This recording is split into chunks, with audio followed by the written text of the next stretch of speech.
నిజమైన దేవుడు ఆయనే. ఎందుకంటే ఆయనే వెలుగయ్యున్నాడు. వెలుగయ్యున్న దేవుడు శరీరాన్ని ధరించుకొని మన మధ్యకి రావాల్సి వచ్చింది. ఏమండి, శరీరాన్ని ఎందుకు ధరించుకోవాలి అనేది ప్రశ్న. నిజానికి దేవుడు అలా వెలుగుమయంగా మహిమకరంగా అలాగా అంతరిక్షంలోకి వచ్చి ఆదివారం నాడు ఆసియా ఖండం, సోమవారం నాడు ఐరోపా ఖండం, మంగళవారం నాడు ఆస్ట్రేలియా ఖండం, బుధవారం నాడు ఆఫ్రికా ఖండానికి వచ్చి భక్తులారా నేనే యేసు ప్రభుని అని చెప్తున్నాడు అనుకోండి.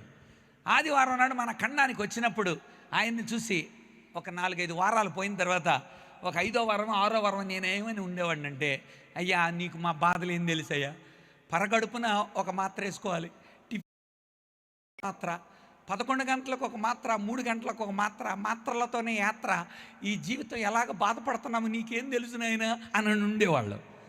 అందుకు దేవుడు అరే నాన్న మీ బాధలు నాకు కూడా తెలుసు అని చెప్పాలంటే ఆయన కూడా శరీరాకారంలో రావాలి. అలా రాకపోతే ఆయన ఎన్ని చెప్పినా మనం నమ్మం.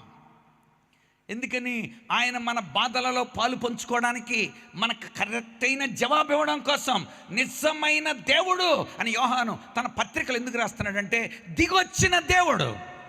యేసు ప్రభు తయారవలా మనకలాగా. ఆల్రెడీ పరలోకంలో ఉన్నవాడు మరియ గర్భంలోనికి దిగి వచ్చాడు. ట్రెడుకేర్ అని ఉంటుంది. ట్రెడుకేర్ అంటే టు ట్రాన్స్ఫర్ అని అర్థం. దేవుడు పరలోకంలో ఉండేవాడు ఈ లోకానికి ట్రాన్స్ఫర్ అయ్యాడు. అంటే మనకలాగా కొన్ని సంవత్సరాలకు ముందు లేకుండా తర్వాత పుట్టినోళ్ళం కాదు. దేవుడు ఆయన పైనుండి క్రిందికి దిగొచ్చాడు. ఎందుకని? మనకు చెప్పడానికి, మనకు మాదిరి ఇవ్వడానికి. చాలామంది ఆయన మామూలు వ్యక్తిగా చూశారు ఆ రోజుల్లో. నువ్వు మాకు తెలియదా, మరియ కొడుకు కదా, యోసేపు కుమారుడు అనబడలేదా, మా కళ్ళ ముందు పుట్టినోడు కదా. ఇలాంటి యేసుప్రభు ఏమన్నాడు?